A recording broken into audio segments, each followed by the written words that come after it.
இப்போ நம்ம பகவத்கீதையினுடைய நம்ம பூஜ்ய சாமியுடைய சாண்டிங் பண்ணியிருக்கோம். ஏன்னா இதெல்லாம் ஒரு ஆரம்பிக்கிறதுக்கு முன்னாடி அவருடைய சப்தத்தை காதில் வாங்கிக்கிட்டோம்னா நம்மளுக்கு கொஞ்சம் மனசு ஒருமுகப்படுங்கிறதுக்காக இந்த சிஸ்டம் வச்சுருக்கேன்.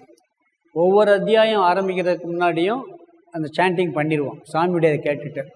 பெரிய அத்தியாயம் வந்து பாதி முதல் நாள் பண்ணுவோம், அடுத்த நாள் பாதி பண்ணுவோம். இதுதான் ஒரு முறை வச்சுருக்கு. இப்போ நம்ம கீதைக்குள்ளே போகலாம். மூகம் கரோதி வாசாலம் பங்கும் லங்கயதே கிரிம் யத்கிருபா தமகம் வந்தே பரமானந்த மாதவம். ஸ்ரீமத் பகவத்கீதை. நேற்று முகவரியாக சில கருத்துக்கள் பார்த்தோம். பகவத்கீதையில் என்ன விஷயம் இருக்குது, என்ன பலன் இருக்குது, அதை யார் படிக்கணும், எப்படி படிக்கணுங்கிறதெல்லாம் பார்த்தோம். விஷயம் சொன்னால் மொத்தம் 9 விஷயம் பார்த்தோம். தன்னை பற்றிய அறிவு, நான் யாருங்கிற ஞானத்தை கொடுக்கும். கடவுள் யார், கடவுளை பற்றிய ஞானத்தை கொடுக்கும். இரண்டுக்கும் உள்ள ஐக்கியத்தை கொடுக்கும்னு பார்த்தோம். பிறகு சுயமுயற்சி, எப்படி நம்முடைய சுயமுயற்சியினுடைய முக்கியத்துவம். சுயமுயற்சி இருந்தால் மட்டும் பத்தாது, கடவுள் அனுகிரகம் வேண்டும் என்ற கருத்து கூறப்பட்டுள்ளது 2வது. பிறகு 3வது, இந்த சுயமுயற்சியுடன் கடவுள் அனுகிரகத்துடன் இந்த ஞானத்தை பெறுவதற்கு நல்ல பண்புகளை பெற வேண்டும், தீய பண்புகளை விளக்க வேண்டும் சொல்லி அது ஒரு கருத்து. பிறகு கர்மயோகம், சுயமுயற்சியில் என்ன பண்ணுறது, செய்கின்ற செயலை யோகமாக செய்ய வேண்டும்னு கர்மயோகம். இறைவன் அனுகிரகத்தை பெறுவதற்காக பக்தி யோகம். இறைவன் ஜீவன் இந்த ரெண்டையினுடைய ஐக்கியத்தை பெறுவதற்கு ஞான யோகம் சொல்லி 9 விஷயம் இந்த கீதையில் இருக்கு. நேற்று முகவரியில் சொன்னேன். முக்கியமாக பார்த்தா கீதை என்னத்துக்கு பயன்படுதுன்னு சொன்னால் 2 விஷயம் தான் இதில் இருக்குது. ஒன்று,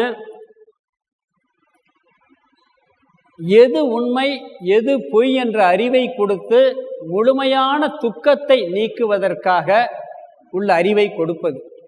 முழுமையான துக்கத்தை வந்து டெம்பரவரியாக போக்குறது இல்லை, பெர்மனண்ட்டாக துக்கத்தை நீக்குவதற்கு இந்த கீதை நம்மளுக்கு பயன்படுது.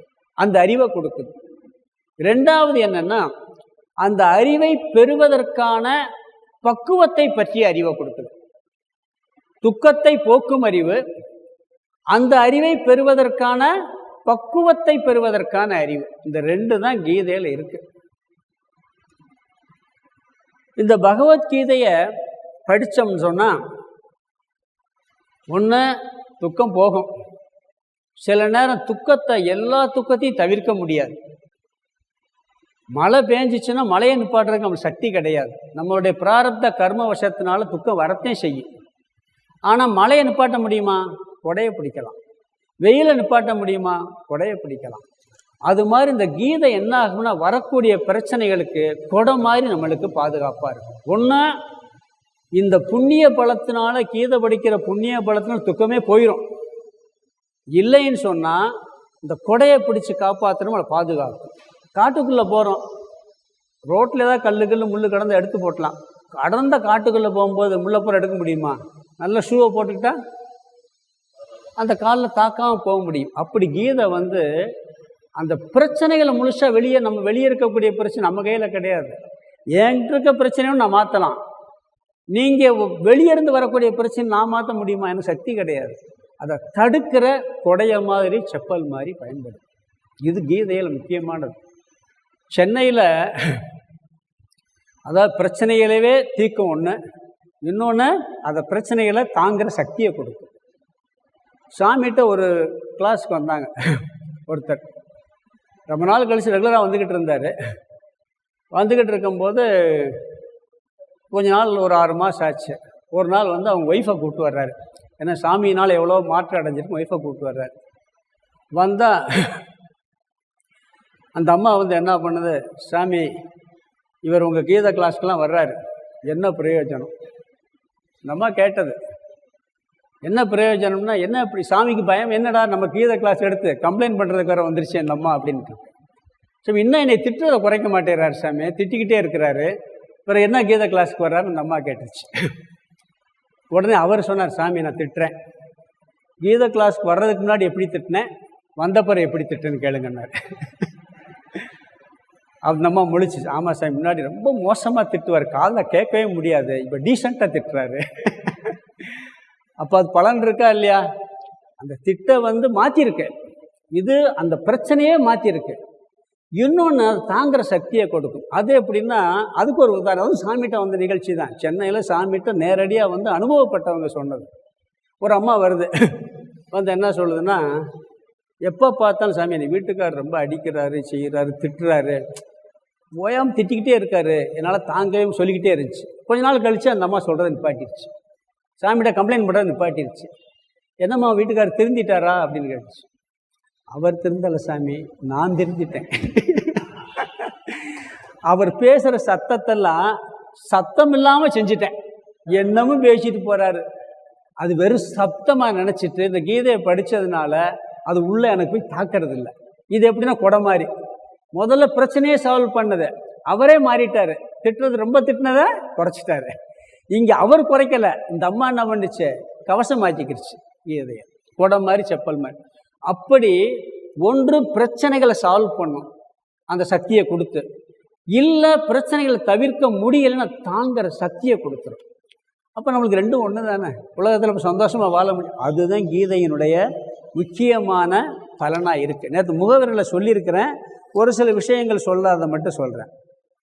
பிறகு இன்னொரு விஷயம் இருக்குது வாழ்க்கையில். நீங்கள் பாருங்கள், நம்ம என்ன நினைக்கிறோம், துக்கமே வரக்கூடாதுன்னு நினைக்கிறோம். நினைக்கிறோமா இல்லையா? எறும்புலேருந்து தேவர்கள் வரைக்கும் ஒரு கஷ்டம் வரக்கூடாதுன்னு நினைக்கிறாங்க. அப்படி முடியாது. இன்னொன்று, அப்படி இருந்த வாழ்க்கையை ரசிக்காது. இப்போ ஒரு சினிமா படம் இருக்குது, நான் ஒரு சினிமா படம் சொல்கிறேன். அந்த படத்தில் ஹீரோ ஹீரோயின் வர்றாங்க, அம்மா அப்பா இருக்கு, எல்லோரும் சந்தோஷமாக இருக்காங்க, சந்தோஷமாக போகிறாங்க, சந்தோஷமாக சாப்பிட்றாங்க, சந்தோஷமாக சிரிக்கிறாங்க. அப்படி படம் முடிஞ்சால் ஒரு நாள் ஓடுமா? அந்த படம் ஒரு நாள் ஓடுமா? அவங்களுக்கு 4 பிரச்சனை வரணும், அதை இவர் சமாளிக்கணும், அதை போராடணும். அதைத்தானே நம்ம ரசிக்கிறோம். வெளியே ரசிப்போம், நம்மகிட்ட ரசிக்க மாட்டோம். டிவியில் பார்த்தா ரசிப்போம், அழுக சீனை அழுதுகிட்டே பார்ப்போம் சந்தோஷமாக. அழுக சீனை அழுதுகிட்டே அது எப்படா அந்த சீரியல் போடுவான்னு வெறி பிடிச்சி போய் பார்ப்போம் அழுகிறதுக்கு. இந்த வடிவேல் ஜோக்கில் கூட காமிக்கிறாங்க, ஆட்டோவில் ஒரு போவான் பார்த்தீங்களா, ஒரு வடிவேல் ஜோக்கில் ஒரு சீரியல் பார்க்குறதுக்கு அப்படி ஓடுவாங்க. அது அழுக சீன், துக்கமான சீனை. துக்கமான சீனை பார்க்குறதுக்கு ரசித்து பார்க்குறோம், டிவியில் பார்க்குறோமா இல்லையா? சிரிப்பையும் ரசிக்கிறோம், சண்டையும் ரசிக்கிறோம், துக்கத்தையும் ரசிக்கிறோம். அது மாதிரி வாழ்க்கையை ரசிக்க ஆரம்பிச்சிடும். துக்கம் வந்தாலும் என்ன பண்ணுவோம், வரட்டு பார்ப்போம். வெளியே ரசிக்கிறது, நம்மளுக்குள்ள வர ரசிச்சிருவோம். அப்படி ஒரு இந்த பலனை அது கொடுக்கும். கீதையில் பல விஷயம் இருந்தாலும் கூட முக்கியமான விஷயம் துக்க நிவர்த்தி தான். மாடு பல நிறம், அது உணவும் பல நிறம் தான், ஆனால் பால் வெள்ளை தான். அது மாதிரி கீதைக்கு பல விளக்கம், பல கருத்துக்கள் பல சொன்னாலும் முக்கியமான நோக்கம், கீதையினுடைய நோக்கம் துக்க நிவர்த்தி. ஏன்னா அர்ஜுனன் 2வது அத்தியாயத்தில் கேட்பான், என்ன சொல்வான்னா, பூவுலகில் எதிரிகளற்ற தனம், தானியங்கள் நிறைந்த ராஜ்யம், தேவர்களுக்கும் அதிபதியாக இருந்தாலும் கூட, அதை நீ எனக்கு கொடுத்தாலும் கூட, என்னுடைய புலன்களை வாட வைக்கின்ற சோகத்தை போக்கும் என்பதை நான் காணவில்லை. என்ன சொல்றான் பாருங்க, இந்த உலகத்துக்கு நீ ராஜாவாக்கியிருப்பா, எல்லாத்தையும் கொடுத்துரு, இந்திரனுக்கு அதிபதியாக கூட ஆக்கு, ஆனால் இப்போ என் மனசில் வந்திருக்கே ஒரு துக்கம், இதை போக்குறதுக்கு எனக்கு போக்கும்னு தெரியலை. இந்திரனை விட பெரிய பதவி கிடைச்சாலும் என் துயரத்தை அது போக்காது. ஏன்னா இப்போ வந்திருக்க துயரம் என்ன துயரம்? மரணம்ங்கிற துயரம். இப்படி பெரிய துயரம் வரும் பொழுது நீ என்ன கொடுத்தாலும் எனக்கு போக்கும் தெரியலைங்கிறான். அப்போத்தான் உபதேசத்தை ஆரம்பித்து என்ன பண்ணுறாரு, துயரத்தை போக்குவதற்கு இந்த உபதேசத்தை ஆரம்பிக்கிறார். அப்போ கீதையின் நோக்கம் என்ன? துயரம் நீக்குவது தான் கீதையினுடைய நோக்கம். இதை முதல்ல நம்ம புரிஞ்சுக்கிறணும். கீதை சண்டை போட வைக்குது, கர்ம யோகத்தை சொல்லுது, பக்தி யோகத்தை சொல்லுது, ஞான யோகத்தை சொல்லுது, சாமியாரா போக வைக்குது, இல்லை கீதை போர் அடிக்குது. எல்லாம் கீதையினுடைய நோக்கம் ஒரே நோக்கம் என்னன்னா, நம்மளுடைய பிரச்சனைகளை நீக்கும் அல்லது பிரச்சனைகளை தாங்கிற சக்தியை கொடுத்து துயரத்தை நீக்கிவிடும். திருக்குறள் நேற்று சொன்னேன், இந்த துன்பத்துக்காக சொன்னேன், இடுக்கண் அழியாமைக்கு. துன்பம் வரும் வேலையிலே சிரிங்கன்னு சொல்லி. திருக்குறளே 2 குறள் இருக்கு அருமையான. இடும்பைக்கு இடும்பை படுப்பர், இடும்பைக்கு இடும்பை படாதவர். துன்பம் கண்டு மனம் கலங்காதவர் துன்பத்திற்கே துன்பத்தை கொடுத்து விடுவார்னு இருக்கார் வள்ளுவர். துன்பத்தை கண்டு மனம் கடங்கலைன்னா துன்பம் என்ன பண்ணுமா? நம்ம வேலை இவெண்ட் எடுபடாது ஓடி போயிருமா. துன்பம் என்ன பண்ணுமா?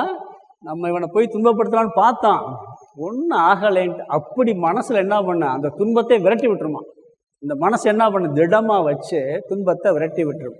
அடுக்கி வரினும் அழிவிலான் உற்ற எடுக்கன் இடர்பாடு உடைத்துங்கிறார் வள்ளுவர். துன்பங்கள் அடுக்கடுக்காக வந்தாலும் மனம் தளராதவனிடம் வரும் துன்பம் துன்பப்பட்டு ஓடிவிடுங்கிறார். அந்த மனம் தளராதவன் என்ன பண்ணுமா? துன்பம் அதுக்கு துன்பப்பட்டு ஓடி போயிருமா, அதுக்கு துன்பம் வந்துருமா துன்பத்துக்கு. வள்ளுவர் சொல்லியிருக்காரு. இப்படி அந்த துன்பத்தை விரட்டக்கூடிய மனம் தளராமையை கீதை கொடுத்து விடும். அப்போ வாழ்க்கையில் எப்படி இருக்கலாம் நம்ம? ஆனால் சந்தோஷமாக ஆனந்தமாக இருக்க முடியும். இதுதான் கீதையில் நேற்று நிறைய சொல்லிட்டேன் முகவரையில். சுருக்கமாக அன்றைக்கி திருப்பி ஞாபகம் கொடுத்து ஒரு கருத்து சொல்லியிருக்கேன். சரி, அடுத்து கீதைக்குள்ளே போகணும். அதுக்கு முன்னாடி தியான சுலோகம் ஒரு 9 சுலோகம் இருக்குது.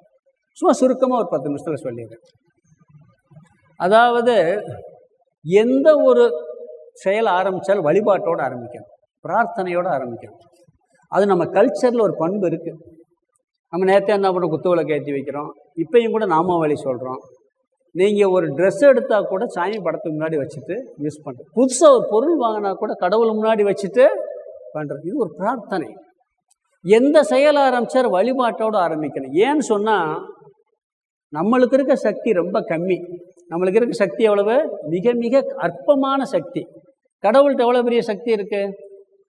அவர் நினச்சா ஒரு செகண்டில் இந்த அண்ட சராசரத்தை இல்லாமல் பண்ணிட முடியும். அண்ட சராசரத்தை படைக்க முடியும். இருக்கா இல்லையா? அவனன்றி அணுவும் அசையாதுன்னு சொல்லுவோம். இந்த உலகத்திலே பெரிய ஆள் யார்? கடவுள் தானே. நம்ம என்ன பண்ணால் வார்டு மெம்பர் நம்மளுக்கு பழக்கமாக இருந்தால் கொஞ்சம் தைரியம் வரும். ஒரு எம்எல்ஏ தெரிஞ்ச ஆளாக இருந்தால் கொஞ்சம் தைரியம் வரும். ஒரு மினிஸ்டர் தெரிஞ்ச ஆளாக இருந்தால் நம்ம கூட இருக்காருன்னு வச்சுக்க, ஒரு மினிஸ்டர் தைரியமாக நம்ம செயல்படுவோம். பிரைம் மினிஸ்டரே தெரிஞ்சவராக இருந்தால் இன்னும் கொஞ்சம் தைரியம் வரும். எங்கேயோ இருப்பார், ஆனால் கூட ஒருத்தர் இருக்கார். யார்? கடவுள். எல்லா இடத்துலையும் துடியிலும் இருப்பார், துரும்பிலும் நம்மகிட்ட இருக்காரா இல்லையா? ஆனால் இருக்காருன்னு சொல்லுவான், நம்ப மாட்டோம். சர்வசக்தி உள்ளவர். அவர் ஆழமாக நம்பி செஞ்சால் எந்த காரியம் தடையில்லாமல் நடக்கும். அதற்காக பிரார்த்தனை கட்டாயம் வேண்டும். இன்னொன்று, நாம் பிரார்த்தனை பண்ணாமல் ஒரு செயல் செய்கிறோம்னு வச்சுக்கோங்க, ஆணவன் தலைக்கு மேலே வரும். நான் செஞ்சேன், இந்த காரியம் வெற்றி அடைஞ்சதுக்கு யார் காரணம்? நான் காரணம். ஆணவம் வரும். கடவுளை வழிபட்டு வச்சு அவரை கும்பிட்டேன்ப்பா, அவரை வழிபட்டேன்ப்பா, அவர் பண்ணி கொடுத்துட்டாருப்பா, அடக்கம் வரும். ஆணவம் எல்லாத்தையும் அழிச்சிடும். அதுக்காக பிரார்த்தனை தேவை. அதாவது ஒரு சினிமா ஆதி சக்தி லீலைன்னு சொல்லி சிவபெருமான் அசுரர்லாம் அழிச்சிட்டு வருவார். அசுரர்லாம் சிவபெருமான் அழிச்சிட்டு வருவார். அந்த சிவன் அடியார்கள்லாம் அந்த அசுரரை அழித்த சிவபெருமான் வாழ்க, இந்த அரசியல்வாதி பின்னாடி கத்துறாங்கல்ல, இது மாதிரி சிவபெருமான் முன்னாடி கத்திட்டு வருவாங்க. உடனே சக்தி அங்கே என்ன அப்படியே பார்த்து சிரிக்கும். நான் எவ்வளோ அசுரர்லாம் அழிச்சிட்டு வந்திருக்கேன், நீ என்ன கேள்வி பண்ணி சிரிக்கிறேன்னு இவர் கேட்பார். சாதாரண மனுஷன் தான் செஞ்ச புகழை பாடினாலே, புகழ் பாடினாலே எல்லாரும் அதை இழிவாக நினைப்பாங்க. நீங்கள் எல்லாத்துக்கும் ஈசன், நீங்கள் என்ன சத்தமாக சொல்லு சத்தமாக சொல்லுன்னு புகழ் பாட சொல்கிறீங்களே, உங்களுக்கு அசிங்கமா இல்லையான்னு சக்தி கேட்டுரும். கோவம் வந்துடும். 2 பேருக்கு சண்டை, பெரிய சண்டை. யாருக்கு? சக்தி இல்லையே சிவம் இல்லை, சிவம் இல்லையே. பெரிய சண்டை வந்த உடனே என்ன பண்ணு? சக்தி சண்டை ஓட்டு போயிடும். போனால் இவர் என்ன ஆயிடுவார்? சிவனேன்னு உட்காந்துருவார். அது புராண கதை. பிறகு எல்லாம் அழித்தல் தொழிலெல்லாம் தெரிஞ்சிடும். பூமாதேவி பாராகி போகும். பிறகு விஷ்ணு பிரம்மாலாம் சேர்த்து வைக்க முயற்சி பண்ணுவாங்க. மேலோட்டமாக பார்த்தா கதை. ஆழமான கருத்து என்ன தெரியுமா? சிவனுக்கே ஆணவம் வந்தால் ஆற்றல் போய்விடும். சிவனுக்கே ஆணவம் வந்தால் கூட அவனுடைய ஆற்றல் போய்விடும். அந்த ஆணவம் வராமல் இருக்க வேண்டும் என்றால் பிரார்த்தனையுடன் தான் ஆரம்பிக்க வேண்டும். கீதையும் அப்படி 9 ஸ்லோகத்தோடு ஆரம்பிக்குது. இவர் இந்த வாமனர் அவதாரத்தில் 3 அடி மண் கேட்குறார். 1 அடியில் பூவுலக அளந்துடுறார், 2வது அடியில் விண்ணுலகெல்லாம் அளந்துடுறாரு, 3வது அடி வைக்க இடம் கேட்குன்னு சொன்ன உடனே என் தலையை கொடுக்குறாரு. பூவுலகையும் முன்னுலகையும் அளந்தாச்சுன்னா இவர் தலையும் சேர்த்து அளந்தாச்சுல்ல, பிறகு எப்படி 3வது அடி? 3வது அடி ஆணவத்தை அழிக்கிறதுக்காக வைக்கிற அடி. அது ஸ்பெஷல் ஸ்டெப்பு வைக்க வேண்டியது கடவுள். என்ன பண்ணாலும் நம்மளுக்கு ஆணவம் வந்துடும். ஒரு காரியத்தை சிறப்பாக செஞ்சு ஆணவம் வந்துடும். பிரார்த்தனையோட கடவுள் கொடுத்தாருங்கிற எண்ணத்தோடு பண்ண ஆணவம் குறைஞ்சிடும். முழுசாக நீக்கணும்னா கீதை முழுசாக படித்தாதான் நீங்கும். அது பார்ப்பாங்க. அதற்காக இங்கே 9 ஸ்லோகங்களில் இந்த கீதையை பிரார்த்தனை பண்ணிட்டு உள்ளே போகிறது மாதிரி ஒருத்தர் எழுதியிருக்கிறார். ஏன்னா மகாபாரதத்தில் மத்தியில் வர்றதுனால தனி பிரார்த்தனை இல்லை, ஆரம்பத்தில் வந்துடுது. அதனால் 9 தியான ஸ்லோகத்தில் என்னன்னு சொன்னீங்கன்னா, ஒவ்வொரு ஸ்லோகத்திலும் ஒவ்வொரு வரியில் சொல்லிடுறேன். இதில் ஆக்சுவலாக பார்த்தீங்கன்னா பகவத்கீதைக்கே ஒரு வழிபாடு. புஸ்தகத்தில் சரஸ்வதி பூஜைக்கு நேற்று வழிபட்டோம்ல, புஸ்தகம் ஆயுத பூஜைன்னு சொல்லி ஆயுதங்களை வழிபட்டது மாதிரி கீதைக்கே வழிபாடு. இந்த கீதையவே நமஸ்காரம் பண்ணுறது மாதிரி 1வது ஸ்லோகத்திலையும் 4வது ஸ்லோகத்திலையும் பகவத்கீதைக்கு ஒரு நமஸ்காரம். அத்வைத ஞானத்தை கொடுக்கிறது, பிறவி பிணியை போக்குகிறது, வியாசருடைய விஷால புத்தியில் வந்ததுன்னு சொல்லி இப்படியெல்லாம் பகவத்கீதையை நமஸ்காரம் பண்ணுறார். பிறகு இதை சொன்னது யார்? பகவான் கிருஷ்ணர். அவரை புகழ்ந்து ஒரு 5 ஸ்லோகம், 3வது ஸ்லோகம் 5, 6, 8, 9 பகவான் கிருஷ்ணருக்கு நமஸ்காரம். இது விரிவாக ஒவ்வொரு ஸ்லோகத்துக்கு 1 மணி நேரம் விளக்கலாம். நான் சாரம்னே சொல்கிறோம்னு இருக்கேன். அதனால் கீதைக்கே ஒரு வழிபாடு. இந்த பகவத்கீதையை உன்னை நான் நமஸ்காரம் பண்ணி இந்த உள்ள நுழையிறேன். கீதையை சொன்ன கிருஷ்ண பரமாத்மாவே உன்னை நான் வழிபாடு பண்ணி உன்னை படிக்க ஆரம்பிக்கிறேன். நீ சொன்ன கருத்தை நீ எப்படி புரிஞ்சு சொன்னையோ அப்படி புரிஞ்சுக்கிறக்கூடிய சக்தியையும் ஆற்றலையும் கொடு. இன்னைக்கு வகுப்புக்கு வந்திருக்கேன், 18வது அத்தியாயம் முடிகிற வரைக்கும் வரணும், கேட்கணும். தடை வருமா வராதா? வீட்டிலேருந்து கிளம்பும் போதே விட மாட்டாங்க. கீதைக்கு போனால் வீட்டில் சாமியாராக போயிடுவோன்னு பயந்துட்டு விட மாட்டாங்க. வீட்டில் அது வேறு இருக்குது. அப்படிலாம் போக முடியாது. நான் சொன்னேன், கிருஷ்ணரும் இல்லறத்தா இருந்தேன், அர்ஜுனனும் இல்லறத்தா இருந்தேன், கீதையை சொன்ன வியாசரும் இல்லறத்தா இருந்தேன். அப்போ கீதையை எழுதிய கிருஷ்ணனுக்கு, கீதையை சொன்ன கிருஷ்ணனுக்கு, பிறகு கீதையை எழுதிய வியாசருக்கு ஒரு 2 ஸ்லோகத்தில் சொல்கிறார். வியாச பகவான் மகாபாரதத்தை மட்டும் எழுதலை, 18 புராணங்கள் எழுதினார், 4 வேதங்களை தொகுத்தார், பிரித்து அதை ஒழுங்குபடுத்தினார் அவர். அப்படிப்பட்ட வியாச பகவானுக்கு நமஸ்காரம். பிறகு கீதை எங்கே அமைஞ்சிருக்கு? மகாபாரதத்தின் மத்தியில் அமைந்திருக்கிறது. அந்த மகாபாரதத்துக்கே ஒரு வழிபாடு பண்ணி இந்த தியான சுலோகங்களில் பிரார்த்தனையை சொல்லி நிறைவு பண்ணுறார். இதோட தியான சுலோகம் முடிச்சுக்கிடலாம் நம்ம. ஏன்னா அதில் நிறைய விளக்கம் இருக்குது, அதில் வழிபாடு பண்ணியிருக்கு. நாமளும் என்ன பண்ணுவோம்? பகவத்கீதையை நமஸ்காரம் பண்ணுவோம், அதை சொன்ன பகவான் கிருஷ்ணர் நமஸ்காரம் பண்ணுவோம், அதை எழுதின வியாசரை நமஸ்காரம் பண்ணுவோம். இன்னொன்று, வியாசர் சொல்ல எழுதுனது யார் தெரியுமா? விநாயகர் பெருமான். வியாசர் சொல்ல விநாயகர் தான் எழுதுகிறார். அவருக்கு ஒரு நமஸ்காரம் பண்ணிட்டு நாம் அப்புறம் மகாபாரதத்தில் இருக்கிறதுனால மகாபாரதத்தையும் ஒரு வழிபாடு பண்ணி நாம் கீதைக்குள்ளே நுழையலாம். இப்போ முதல் அத்தியாயத்துக்கு ஆரம்பிக்கலாம்.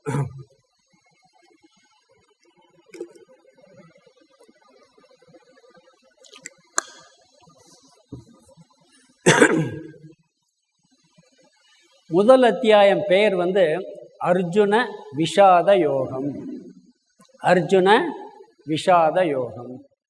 இந்த 18 அத்தியாயம் நீங்கள் சுருக்கமாக தான் சொல்ல போகிறேன், சாரமாக தான் சொல்ல போகிறேன். ஒவ்வொரு அத்தியாயத்தின் தலைப்பாவது மனப்பாடமாக இருக்கணும். ஏன்னா பகவத்கீதைன்னா இப்படித்தான் இருக்குன்னு நம்ம வந்தவங்களுக்கு ஒரு அவுட்லைன் கிடைக்கணும். கட்டாயம் ஈஸியாக பகவத்கீதையில் தேம்பா இருக்குன்னு தெரிஞ்சுக்கணும்.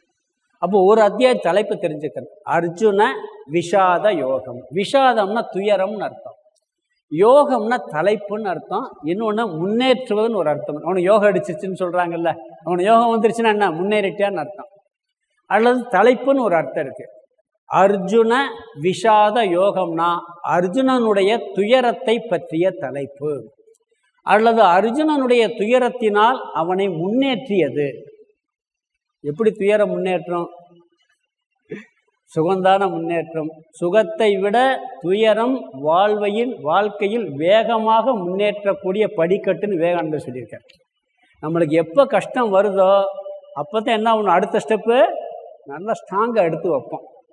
அதனால் துயரம் நம்மளை முன்னேற்றக்கூடிய ஒரு படிக்கட்டு. அர்ஜுனன் துயரம் இல்லை, எல்லாருக்கும் ஒரு துயரம் வந்தால் அடுத்துக்கு ஒரு முன்னேற்றம் ஏற்படும். அது மட்டும் இல்லை, இன்பம் மட்டும் இருந்தால் அந்த இன்பத்தை ரசிக்க முடியாது. துன்பம் இருந்தால் தான் இன்பத்தை ரசிக்க முடியும். வெயிலின் அருமை நிழலில் தெரியும். டெய்லி ஒருத்தர் பிரியாணியாக சாப்பிட்டுக்கிட்டு இருக்காரு, அவருக்கு அந்த டேஸ்ட் தெரியுமா? ஒருத்தர் சாதாரண கஞ்சி சாப்பிட்டுக்கிட்டு இருக்கான், அவனுக்கு ஒரு நாளைக்கு பிரியாணி கொடுத்தா எப்படி இருக்கும்? அது டேஸ்ட்டே வேறு மாதிரி இருக்கான், அவன் ரசித்து சாப்பிடுவான். அப்போ துயரம் நம்மளை முன்னேற்றம் செய்யும், இன்பத்தை நல்லா அனுபவிக்கிறதுக்கும் பயன்படும், முன்னேறுவதற்கு ஒரு படிக்கட்டுங்கிறார். இப்போ யோக ஆசனம் இருக்கு. ஆசனம்னா என்ன? நம்ம ஆசனம் பண்ணி யோகம்னா முன்னேற்றம். ஆசனத்தின் மூலமாக உடலின் ஆரோக்கியத்தை முன்னேற்றுவதுன்னு அர்த்தம். இப்போ விஷாத யோகம் சொன்னால் துயரத்தின் மூலமாக முன்னேற்றுவது. எல்லா துயரமுமே ஒரு மனுஷனை முன்னேற்றாது. அர்ஜுனனுக்கு பேராசையினாலையும் பொறாமையினாலையும் துயரம் வந்துச்சு, அவனை அதை முன்னேற்றுச்சா? அவனை அழிவாச்சு. உண்மையிலேயே வரக்கூடிய கஷ்டங்கள், மற்ற துயரங்கள் பேராசையினால் வர்ற துயரமெல்லாம் முன்னேற்றாது, பொறாமையினால் வர்ற துயரம் முன்னேற்றாது. சாதாரண நம்மளுக்கு இயல்பாக வரக்கூடிய துயரமெல்லாம் என்ன பண்ணும்னா நம்மளை முன்னேற்றும். ஏன்னா சில பேருக்கு எதுக்கெடுத்தாலும் துயரப்படுவான், அதெல்லாம் முன்னேற்றாது. அர்ஜுனனுக்கு வந்த துயரம் முன்னேறிச்சு. ஒருத்தர் ரொம்ப கவலையோடு உட்காந்துருந்தானா, என்னப்பா கவலைப்படுறேன்னாராம். எங்கள் தாத்தா ஒரு 200 கோடி சொத்தை என் பேர் எழுதி வச்சுட்டு இறந்து போயிட்டார், அதை நினச்சி கவலைப்படுறேன் நான். அதுவும் இறந்து போயிட்டார், சொத்து வந்துருச்சு. இல்லை பிறகுப்பா கவலை இல்லை, அது பிறகு இல்லை, பிறகு என்ன சொல்லியிருக்கு, பிறகுப்பா கவலைப்படுற. எங்கள் அப்பா ஒரு 300 கோடி ரூபா சொத்தை என் பேர் எழுதி வச்சுட்டு இறந்து போயிட்டார், அதனால் கவலை. ஏன்ப்பா திருப்பி இதுக்கு கவலைப்படணும் அப்படின்னா, இல்லை இனிமேல் யாருமே அப்படி எழுதி வச்சுட்டு சாகிறதுக்கு ஒருத்தரோடு இல்லை, அதை நினச்சி கவலைப்படுறேன் நான். என் பேரில் சொத்தை எழுதி வச்சு சாகிறதுக்கு ஒருத்தரோடு இல்லை, இந்த கவலை முன்னேறுமா? இந்த கவலை முன்னேற்ற. நம்மளுக்கு வரக்கூடிய பிரச்சனைகள் அதை நம்ம டீல் பண்ண ஆரம்பிக்கும் பொழுது அது என்ன பண்ணும், அடுத்த ஸ்டெப்பு போகிறதுக்கு முயற்சி பண்ணும். நம்ம சாதாரணமாக கால் வலி வந்தால் வேதனைப்படுவோம், பாத யாத்திரை போகிறோம், உடற்பயிற்சி செய்கிறோம், அதில் கால் வலி வந்தால் அது என்ன பண்ணும், நம்மளை அந்த வலி என்ன பண்ணுது, மற்ற வலி வேதனைப்படுத்தும். உடற்பயிற்சியிலையும் பாத யாத்திரை போகிற வலி என்ன பண்ணால் நம்மளுக்கு உற்சாகத்தை கொடுக்கும், உடல் ஆரோக்கியத்தை கொடுக்கும்.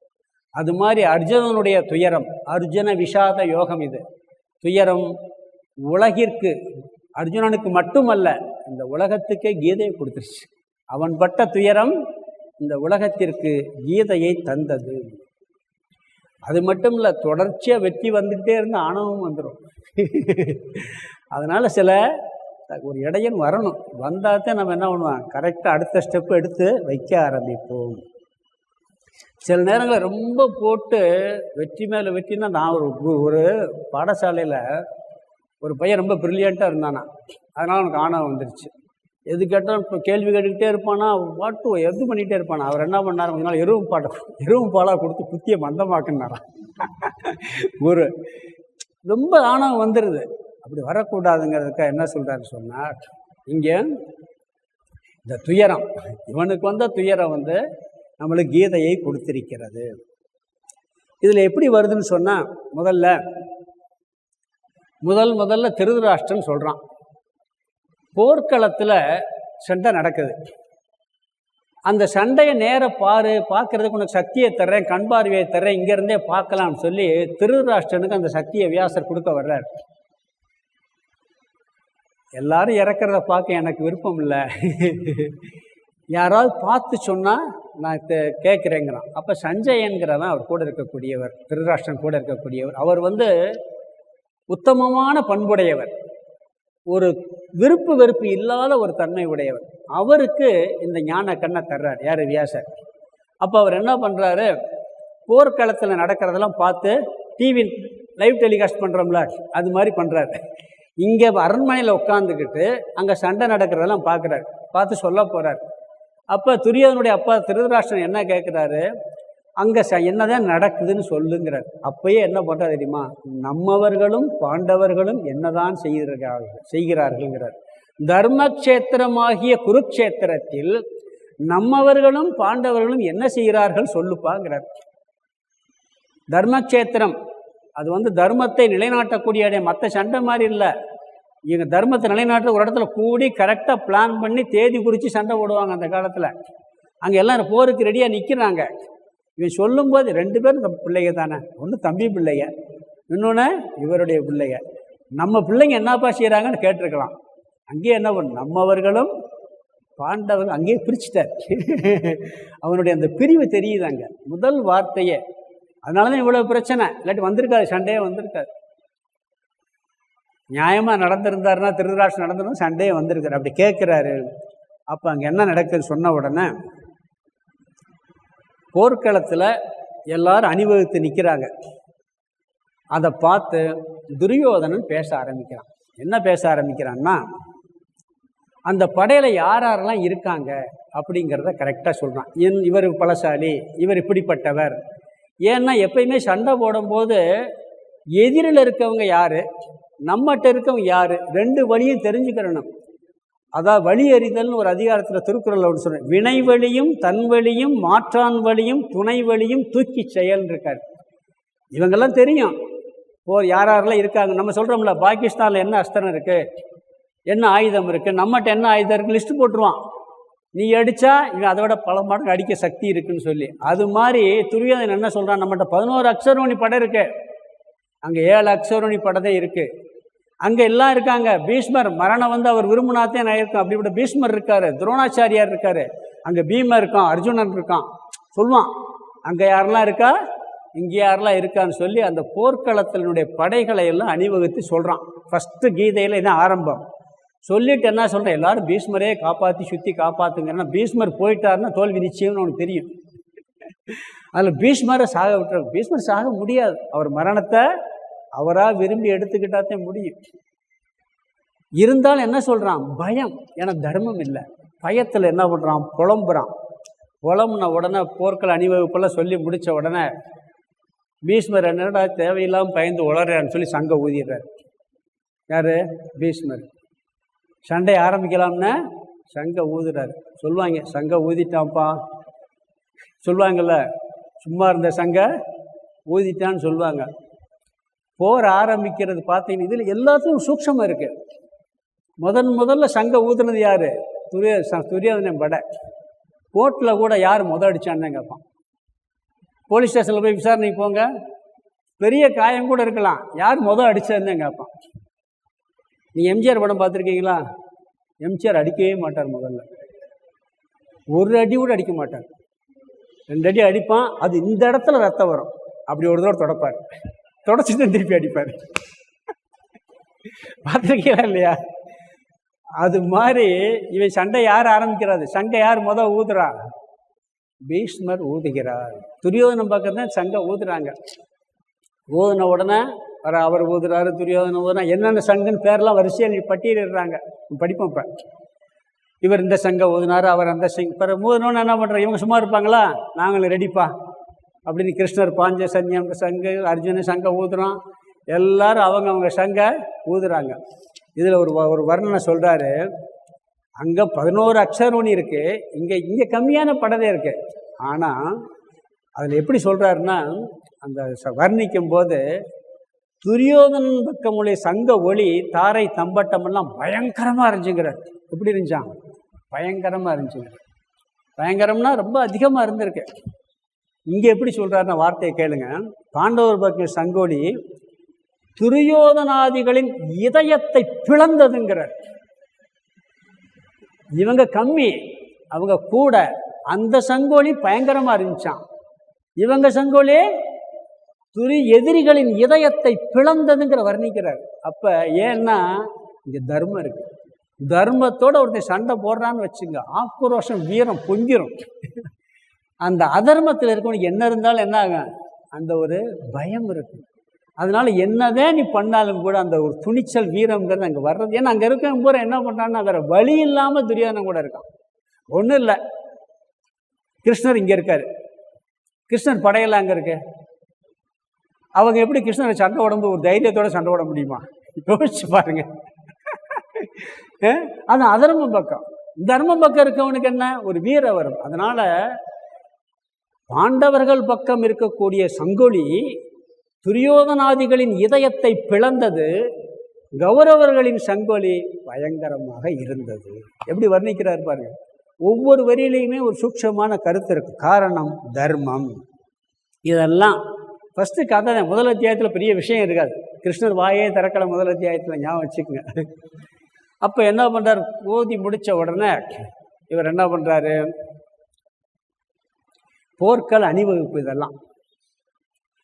இதில் ஒரு விஷயம் சொல்ல மறந்துட்டு, இந்த அத்தியாயத்தில் மொத்தம் 4 விஷயம் இருக்குது. ஒன்று போர்க்கள அணிவகுப்பு சொல்லிட்டேன். அடுத்து அர்ஜுனனுக்கு வரக்கூடிய பற்றை தொடர்ந்து வரக்கூடிய துயரம், துயரத்தை தொடர்ந்து வரக்கூடிய மயக்கம், மோகம். இந்த 4 விஷயம், போர்க்கள அணிவகுப்பு, பற்று, துயரம், மோகம். இந்த 4 விஷயம் இதில் இருக்குது. இப்போ அணிவகுப்பு பார்த்துட்டான். பார்த்த உடனே அர்ஜுனன் என்ன பண்ணுறான், சங்கல்ல ஊதியாச்சு, சண்டைக்கு தயாராகணும். இருந்தாலும் என்ன பண்ணுறான், கிருஷ்ணா நம்மளை எதிர்த்து சண்டை போட யாரெல்லாம் நேராக போய் நான் அவங்களாம் பார்க்கணும், ஒரு கொஞ்சம் அந்த லைனில் அப்படியே காமிச்சிட்டு வா அப்படின்னு சொல்லி கிருஷ்ணருக்கு ஆர்டர் போடுறாரு. ஏன்னா கிருஷ்ணன் தேரோட்டி தானே.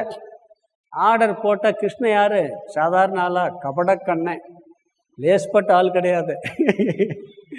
எனக்கு எங்கள் ஊரில் ஒருத்தர் வைவார், இந்த களவாணி பைய கிருஷ்ணன் இருக்கானே பார், ஒரு பெரியவர். அவரை கிருஷ்ணன் மேலே பக்தி சொல்லும்போது, இந்த களவாணி பைய கிருஷ்ணன் இருக்கானே அது எப்படியாலும் தெரியுமா பாம்பார். எல்லாம் ரசிப்போம் நாங்கள் அவர் சொல்கிறத. நாங்கள் சின்ன வயசாக இருக்கும்போது அவருக்கு 75 வயசு, அப்படி சொல்வார் அவர். கிருஷ்ணன் என்ன பண்ணால், நேராக கொண்டு போய் துச்சாதனை முன்னாடி நிப்பாட்டியிருந்தான்னு வச்சுக்கங்களேன், அப்பயே அம்பு எடுத்துருவான். இவர் என்ன பண்ணுறாரு, கீதையை சொல்லணும்ல, இவன் மனசு என்னதான் பார்ப்போன்னு பீஷ்ம துரோணாச்சாரியார் முன்பு போய் தேரை நிறுத்துகிறார். எங்கே போய் நிப்பாட்ட, அப்பா உனக்கு சண்டை போட வந்திருக்கு உன் பாட்டனார், உன் குரு, சண்டை போடுப்பான்னு நிப்பாட்டுறாரு. அது வரைக்கும் ஆக்ரோஷம், வேகம், வெறி, கொல்லணுங்கிற வெறியோடு வர்றான். ஆனால் எங்கே போய் நிப்பாட்டுறாரு இவர், நீ பீஷ்மரை கொல்லணும், உன் குருவை கொல்லணும், பார்த்துக்க. அங்கே போய் நிப்பாட்டின உடனே இவன் என்ன பண்ணுறான், அந்த வீரமெல்லாம் என்ன வச்சு பக்குன்னு போச்சு. பீஷ்மரையும் துரோணரையும் பார்த்த உடனே என்ன செஞ்சிட்டான்னு சொன்னால், அவனுக்கு பற்று வருகிறது, அவர்கள் மேல் உள்ள அன்பினால் பாசம் வருகிறது. வளர்த்த தாத்தா, தன்னைக்கு முதன்மையான சிஷியனாக நினைத்து சொல்லி கொடுத்த குரு துரோணாச்சாரியார், எல்லாத்துக்கும் இவனுக்கு ஸ்பெஷலாக சொல்லி கொடுத்துருக்காரு அவர். அந்த குரு இவங்களை போய் கொல்லணுமே, இவங்ககிட்டலாம் நம்ம எவ்வளோ பற்று வருகிறது. பற்றை தொடர்ந்து சோகமும் மோகமும் வருகிறது. அந்த அத்தியாயத்தின் தலைப்பென்ன, அர்ஜுனுடைய பற்று, அர்ஜுனுடைய சோகம். சோகத்துக்கு காரணம் என்ன, பற்று. பற்றின் விளைவாக சோகம் வருகிறது, சோகத்தின் விளைவாக குழப்பம், மோகம் வருகிறது. இந்த அத்தியாயத்தின் தலைப்பு சோகம். சோகம் வர காரணம் பற்று, சோகத்தின் விளைவு மோகம். புரியுதா? சோகம் மெயின் டாபிக். சோகம் எப்படி வந்துச்சு, பற்றுனால வந்துச்சு. சரி, சோகத்தினால என்ன திருப்பி விளைவு வந்துச்சு, இவன் மோகத்தில் குழப்பத்தில் ஆள்கிறான்.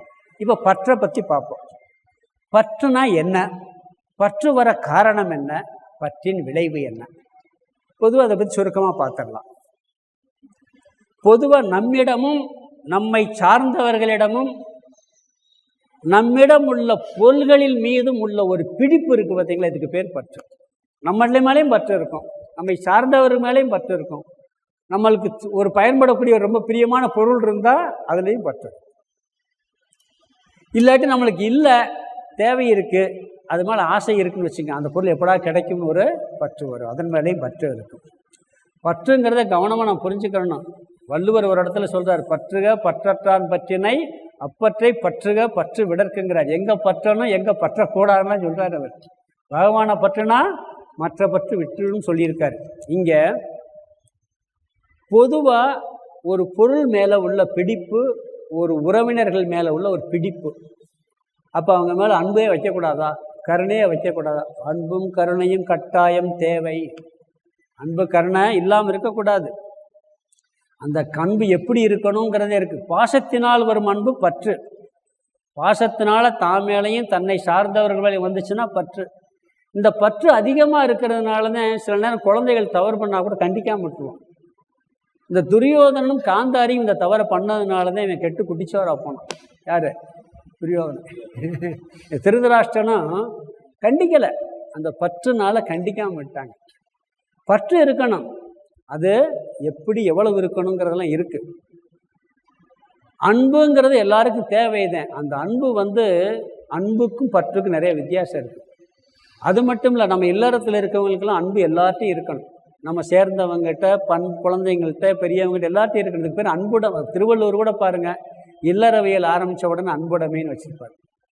பிறகு துறவிகளுக்கு எல்லாரும் மேலேயும் அன்பு இருக்கணும், அதுக்கு பேர் அருள்னு பேர். துறவரவியல் அருளுடைமை வச்சுருப்பார். இங்கே அன்புடைமை, அங்கே அருளுடைமை. அதனால தான் வாடிய பயிரை கண்ட போதெல்லாம் வாடினேன்கிறார் வள்ளுவர். ஏன்னா எல்லா உயிர்கள் மேலே அன்பு வச்சு அதுக்கு பேர் அருள்னு பேர். பிறகு குரு மேலே இருந்தால் குரு பக்தியாக மாறிடும். உயர்ந்த இடத்துல அந்த அன்பை வச்சா பக்தியாக மாறிடும். குரு மேலே வச்சா குரு பக்தி, கடவுள் மேலே வச்சா பக்தி, தேசத்து மேலே வச்சா தேசபக்தி. உயர்ந்த இடத்துல வைக்கும்போது அந்த அன்பு பக்தியாக மாறிவிடுகிறது. இங்கே இவனுக்கு அன்பு எதனால் வந்துச்சு?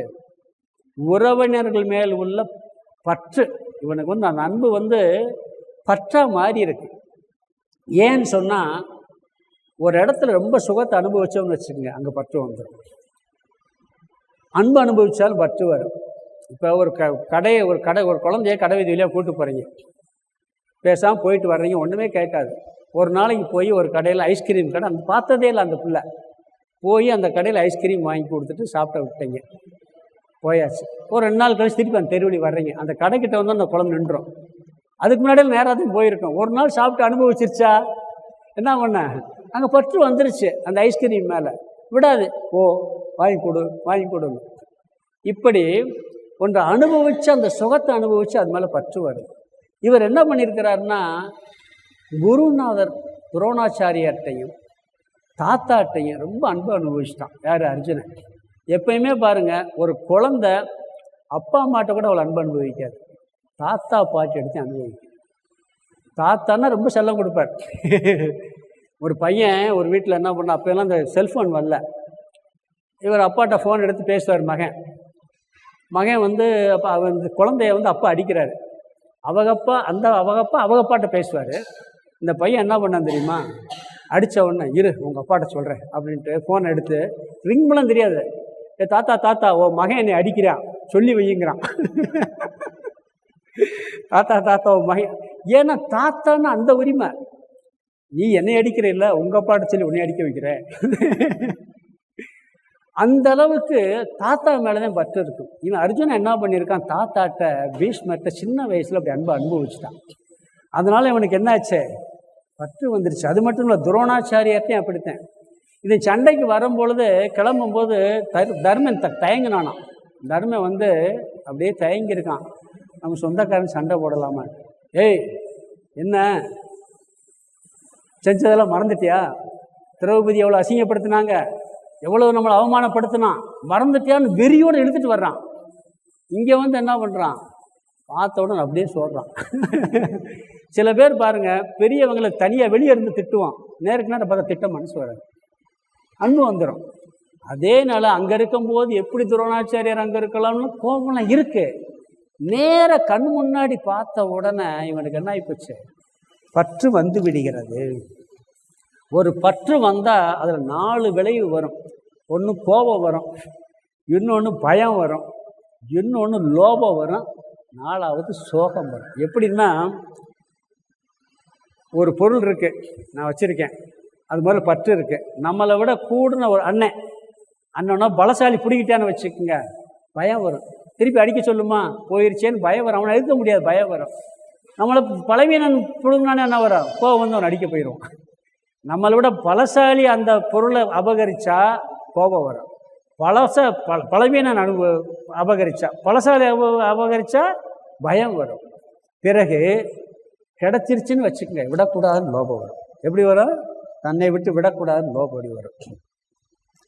பிறகு அந்த பொருள் போய்விடுமோங்கிற சோகம், போய்விட்டாலும் சோகம் வரும், போய்விடுமோங்கிற பயத்துலேயும் சோகம் வரும். பொருளை வச்சுருப்போம், நம்ம பாதுகாத்து வச்சுருப்போம், யாராவது திருட வந்துடுவானா, அது வந்துடுவானா, எடுத்துகிட்டு போயிடுவானான்னு பயம் வரும். இவனுக்கு எப்படி வந்துச்சு தெரியுமா சோகம், சாகலை பீஷ்மர் துரோணரை, கொன்றுவோம் செத்து போயிடுவாங்கிற சோகம் வந்துருச்சு. சாகாதுக்கு முன்னாடியே பீஷ்மரும் துரோணரும் நம்மளை விட்டு போயிடுவாங்களே, அவங்கள, அதாவது ஒரு எப்பயுமே பாருங்கள், சோகம் நடந்த பிறகு வர்றதை விட நடந்துருமோன்னு நினச்சி வர்ற சோகம் தான் ரொம்ப ஜாஸ்தி.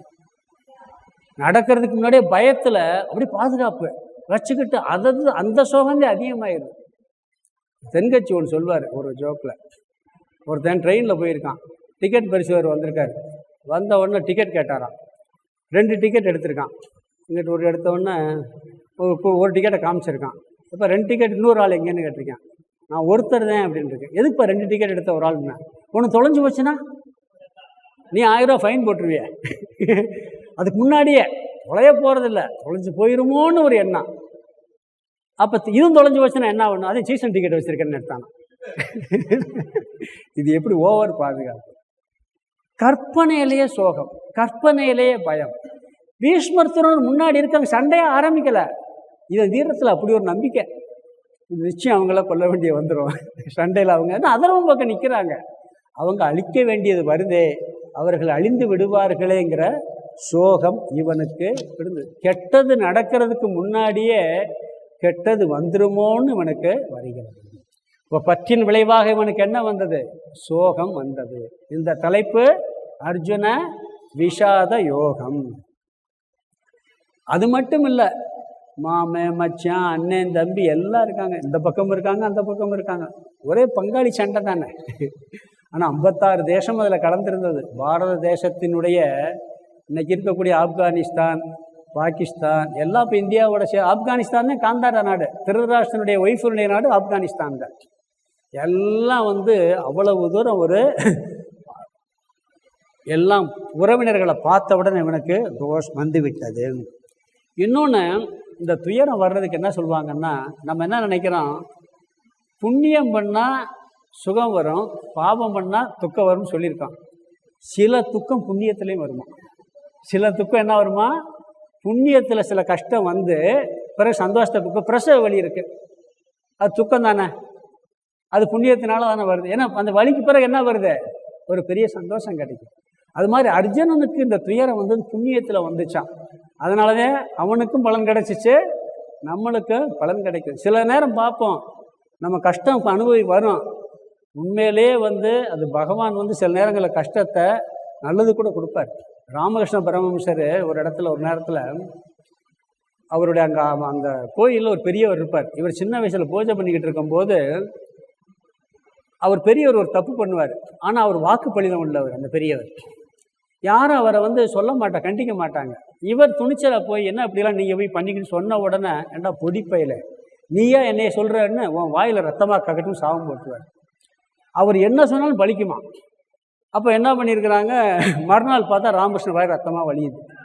எல்லாம் பயப்படுறாங்க, என்னடா நீ தான் அவரை திட்ட வேணான்னு சொன்னேன், நீ அவரை சொல்லிவிட்ட, அவர் சாபம் போட்டார், ரத்தம் வருதுன்னு சொல்லி எல்லாரும் அப்படியே பயப்படுறாங்க. அப்போ அந்த கோயில் வழியாக ஒரு சன்னியாசி போகிறார். அவரை கூப்பிட்டு இந்த பாருங்க இவருக்கு ரத்தம் வருதுன்னு கேட்ட உடனே திறந்து பார்க்குறாரு. ஏதோ ஒரு யோக பயிற்சி, கடயோகம், அந்த யோக பயிற்சி நீ பண்ணுறியான்னு கேட்குறாரு. ஆமாங்கிறார். இந்த ரத்தம் வந்ததுனால நீ பிழைச்சேங்கிறார். இந்த பயிற்சி பண்ணால் அந்த ரத்தம் ஒரு ரத்த குழா உடைச்சி வரணும், அப்படி வராமல் நின்றுச்சுன்னா உயிருக்கு ஆபத்தான். அப்போ அவர் சாவும் வலிக்குது, இவருக்கு என்ன முடியுது, அது நல்லதாக முடியுது. அப்படி அர்ஜுனனுக்கு வந்த துயரம் புண்ணியத்தால் வந்ததுன்னு ஒரு கருத்து சொல்லுவாங்க. அப்படி வந்ததுனால இவனுக்கு என்ன ஆகுது, நம்மளுக்கு கீதை கிடைச்சது. பிறகு இந்த சோகத்தில் என்ன வந்ததுன்னு சொன்னால், சோகம் வந்தாலே கண்ணில் கண்ணீர் வரும், நான் வரலும், எரிச்சல் வரும். தீக்காயம்பட்ட எரிச்சல் வேணாம், என் வயிறு எரியுதுன்னு சொல்லுவோமா இல்லையா, வயிறு எரியுது, நெஞ்செல்லாம் எரியுதுமில்ல அப்படி சொல்கிறாங்க. எனக்கு சோர்வு வருது, கண்களில் நீர் வருது, நான் வரலுது, எரிச்சல் வருது. பிறகு என்ன வருது, மனதில் குழப்பம் வருகின்றது. இந்த சோகத்தை தொடர்ந்து என்ன வருது, மனதில் குழப்பம் வருகின்றது. புத்தியை மறைச்சிரும். சோகம்ங்கிறது மனதில் வரக்கூடிய ஒரு உணர்வு, மயக்கம்ங்கிறது புத்தியில் வரக்கூடிய உணர்வு. நம்மகிட்ட மனம்னு ஒன்று இருக்குது, புத்தின்னு ஒன்று இருக்குது. மனசு உணர்வு மயமானது, புத்தி அறிவு மயமானது. இந்த புத்தி என்ன பண்ணும், எது நல்லது கெட்டதுன்னு பிரித்து அறியும், எது உண்மை பொய்ன்னு பிரித்து அறியும், எது தர்மம் எது அதர்மம்னு பிரித்து அறியும். இப்படி பிரித்து பார்க்கக்கூடிய புத்தியை இந்த சோகம் என்ற மனதில் வந்த உணர்வானது குழப்பி விடுகின்றது. என்ன பண்ணுறது, குழப்பி மயக்கத்தை ஏற்படுத்தி விடுகின்றது. எப்பொழுதுமே நீங்கள் வீட்டில் பாருங்கள், ரொம்ப சோகத்தோடு என் மாதிரி உட்காந்துருந்தாங்கன்னா இப்போதைக்கு எந்த முடிவு எடுக்காதேன்னு சொல்லுவாங்க. பார்த்துருக்கீங்களா? கொஞ்சம் ஒரு வாரம் ஆகட்டும்ப்பா சொல்லுவாங்க. ஏன்னா சோகத்தில் எடுக்கிற முடிவு சரியாக கொஞ்சம் அமைதி ஆகணும். அந்த மனசில் ஒரு அப்படியே ஒரு துயரம் தாக்கும் பொழுது புத்தி சரியாக வேலை செய்யாது. அதனால் என்ன சொல்கிறாருன்னு சொன்னால், இவனுக்கு அந்த குழப்பம் வருது. அதனால் இவன் என்ன பண்ணுறான்னு சொன்னால், சரியாக இருந்தால் சரியாக எடுக்கும். சோகத்தில் இருக்கிறதுனால இவன் சரியான முடிவாக எடுக்காமல் தர்மத்தெல்லாம் அதர்மங்கிறான், அதர்மத்தை தர்மம் புலம்புறான். அர்ஜுனன் சொல்கிறான், சண்டை செய்கிறதெல்லாம் பாவம் இல்லையா? என்ன சொல்கிறான் பாருங்கள், சண்டை போடுறது உயிரை கொள்றதெல்லாம் பாவம் இல்லை. எங்கே போய் சொல்கிறது? பாகிஸ்தான்காரன் துப்பாயை வச்சு போயிட்டு இருக்கும்போது இந்திய கேப்டன் அப்பா கொள்றதெல்லாம் பாவம்ப்பா அப்படின்னா எப்படி இருக்கும்? அந்த வசனத்தை பேசுகிறான். யார்? அர்ஜுனன் தர்மத்தெல்லாம் இதெல்லாம் சண்டை போடுறதெல்லாம் அதர்மம் அப்படிங்கிறான். போர்க்களத்தில் கொள்வது புண்ணியம், போர்க்களத்தில் கொள்வது பாவம்ங்கிறான். போர்க்களத்தில் கொள்றதை போய் பாவம்னு சொன்னால் எப்படி இருக்கு? இப்போ சொல்கிற இந்தியா பாகிஸ்தான் வார் நடக்கும்போது நம்ம கேப்டன் அவன் துப்பாக்கி வச்சு நிற்கும்போது உயிரை கொள்ளுதல் பாவம்னு சொன்னால் எப்படி இருக்கும்? ரெண்டு தர்மம் இருக்குது. ஒன்று சாமானிய தர்மம், விசேஷ தர்மம் இருக்குது. பொதுவாக உயிர்களை கொள்வது பாவம், இது சாமானியமான தர்மம். விசேஷ தர்மம் என்ன? எங்கே கொல்லணுமோ அங்கே கொண்டு தான் ஆகணும். மிலிட்ரி மேன்லாம் அந்த பார்க்கக்கூடாது, போலீஸ் டிபார்ட்மெண்ட் பார்க்கக்கூடாது. பார்த்தா என்ன ஆகும்? தர்மத்தை காப்பாற்ற முடியாது. நம்ம சன்னியாசி இருக்கலாம், ஏதாவது இருந்தாலும் ஜாமி. இங்கே விசேஷ தர்மத்தை பார்க்கணும். ஒரு நீதிபதி என்ன பண்ணியிருக்கிறாரு, நிறையா கரெக்டாக தண்டனை கொடுத்துட்டே வந்தாரான். நிறைய பேருக்கு தூக்கு தண்டனை கொடுத்துருக்காரு. சின்ன வயசில் பையன் காணா போயிட்டான். கடைசியில் பார்த்தா கூண்டில் நிற்கிறேன், என் மகன் கொலை குற்றவாளியாக நிற்கிறான். யார்? நீதிபதி முன்னாடி ரொம்ப நாள் கழித்து பார்க்குறாரு, பாசம் பொங்குது. நாள் கழித்து வந்திருக்கான், அது கொலை குற்றவாளியாக நிற்கிறான்னு சொல்லிட்டு கொலை குற்றம் கன்ஃபார்ம் ஆகுது. என்ன சொல்கிறாரு தெரியுமா நீதிபதி? தூக்கு தண்டனை போட்டாச்சுன்னா அவனுக்கு திருந்துறதுக்கு வாய்ப்பே இல்லை. இத்தனை நாளாக சொல்லலாம் அவர், இத்தனை நாளாக சொல்லாத அவர் மகன் நின்ன உடனே என்ன அவன் தர்மத்தை மாற்றுறாரு. இது எப்படி இருக்கும்? அப்படிங்க என்ன பண்ணுறான் இவன்? சத்திரியன். அர்ஜுனன் தவறுகளை கண்டிக்கக்கூடிய ஸ்தானத்தில் இருக்கக்கூடியவன். இவன் போய்கிட்டு உயிரை கொல்லக்கூடாது பாவம்னா என்ன அர்த்தம்? எப்படி இருக்கும்? இன்னொன்று சொல்கிறான், சகனம் சரியில்லைங்கிறான். எந்த இடத்துல சகனம் சரியில்லை? ஒரு ஆஸ்பத்திரிக்கு காற்று பேஷண்ட்டு உயிருக்கு ஆபத்தான் நல்ல போய் இன்றைக்கி அட்டமி ஆப்ரேஷன் பண்ணாதீங்கன்னு எப்படி இருக்கும்? சொல்ல முடியுமா? எங்கே சகனம் பார்ப்போம் இருக்கு. எங்கள் ஊரில் ஒருத்தர் இருந்தார். அவர் என்ன பண்ணுவார்னா, ஒரு நாள் போனார், பஸ் ஏறி போனார், எங்கேயோ போகிறோன்னு போனார். அங்கே பேசிக்கிட்டு இருக்கேன். கொஞ்ச நேரம் திரும்பி வந்துட்டார் அடுத்த பஸ்ஸில். என்னையா போகலையான்னு கேட்டால், பஸ்ஸில் ஏறினேன், எப்பயுமே நானே டிக்கெட்டை கேட்டு வாங்கிடுவேன், கொஞ்சம் மறந்து எங்கே போகிறதுன்னு கேட்டார் கண்டக்டரு. எங்கே போகிறதுன்னு அவசகுணமா. உடனே அடுத்த ஸ்டாப்பில் இறங்கி வந்துட்டாரான். இப்படியெல்லாம் சகனம் பார்த்தேன். கண்டக்டர் என்ன பண்ணுவார், எங்கே போகிறதுன்னு கேட்பாரு. எங்கே சகனம் பார்க்கணும் அங்கே பார்க்கணும். இவன் என்ன பண்ணுறான்? சகனம் சரியில்லைங்கிறான். இந்த பாவிகளை கொன்றால் பாவம் வருங்கிறான். பாவிகளை கொன்னால் என்ன வரும்? புண்ணியம் தானே வரும். இவன் என்ன சொல்கிறான் பாருங்க, பாவிகளை கொன்றால் பாவம் வருங்கிறான், புண்ணியம் வர்றதுக்கு பாவம் வருங்கிறான். இப்படி என்ன பண்ணுறான்? தர்மத்தை பற்றியெல்லாம் குழப்பி பேசுகின்றான்.